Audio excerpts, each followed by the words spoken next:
Welcome back to the Vispeahen Data Analytics and Visualization Platform. Let's keep going with the Quick Use series.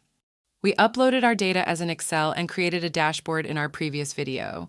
Now let's see what we can do with that dashboard and how can we edit it. For this dashboard, we visualized our data in a table and a multi-axis line. Then we added a couple of filter plugins and an image plugin. Let's edit them.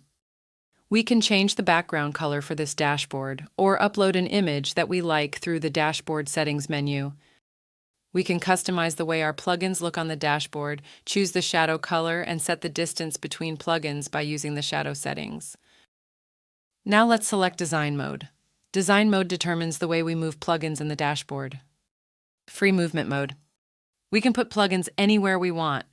Plugin stays where it is placed.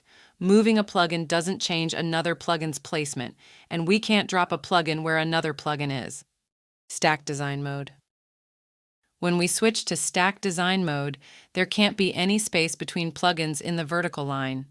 They all automatically stack at the top.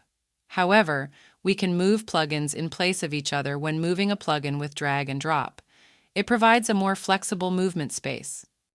Let's see how it looks on mobile devices. Plugins are shown according to the order in which they were arranged when the dashboard was created on the mobile app.